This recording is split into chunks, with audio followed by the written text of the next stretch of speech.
Para sa akin, ito na yung pinakamasarap na luto na nagawa ko sa bangus, mga mi. Sobrang sarap kasi at sobrang malasa kapag ganitong luto ang ginawa sa bangus. At sure akong ganitong luto na din ang magiging favorite mo once na matikman mo ito. Bali meron nga po pala tayo ditong isang large size ng bangus. Kaya pala mukhang daing yan is dahil pinaboneless ko na po yan sa palengke. Siyempre, mas masarap kainin ang bangus kapag boneless na, diba mga mi? Yung tipong kain ka na lang ng kain at wala ka ng pinoproblema pang tinik. Bali gugupitin ko lang po yan sa malilit na piraso, then saka natin yan naasinan. Para bangus pa lang, may lasa na agad. At habang inaasinan pala natin itong bangus, i-mega shoutout ko lang po pala mga solid viewers natin na laging nanonood sa ating niluluto. Ito ay sila Ma'am Jocelyn Evangelista ng Rizal, Ma'am Alma Rilente ng Caloocan, Ma'am Annalyn Hobo ng Taguig, at si Ma'am Juliet ng Zambales. Thank you sa walang sawang panunood mga madam ko. Pagkaasin nga natin itong bangus, ready na tayong lutuin yan. Dito nga sa ating kawali ay maglalagay na tayo dyan ng mantika. And hindi pa natin dyan binubuksan yung apoy mga Mia.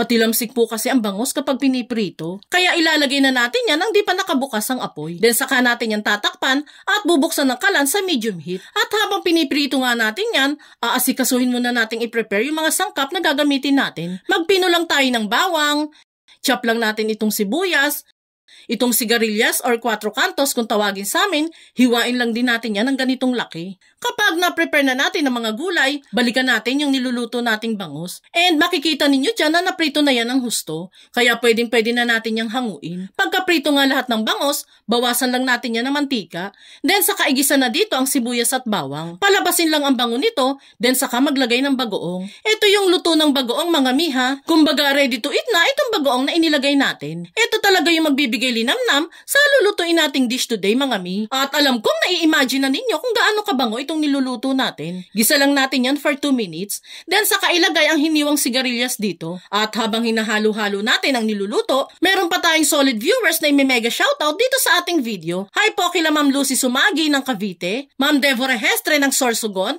Ma'am Annalyn Roanes ng Laguna, at si Ma'am Nina Hanopol ng Rizal.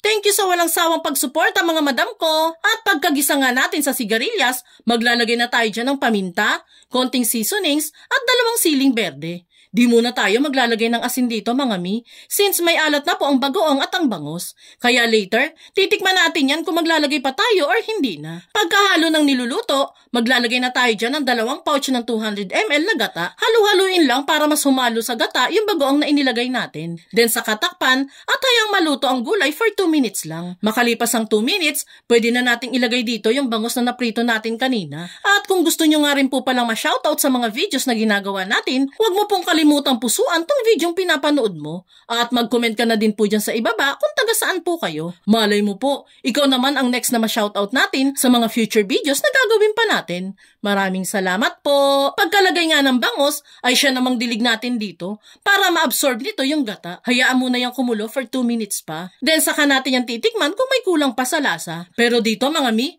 perfect na ang lasa nitong recipe natin. Mag-add na lang po kayo ng siling labuyo kung gusto ninyo na may konting kick ng spiciness. And there you have it mga mi. Pwede na nating pagsalu-saluhan itong pinakamasarap na luto sa bangus. Make sure mo kapag nagluto ka nito, madami ka talagang sinaing ha, at baka kulangin kayo sa kanin.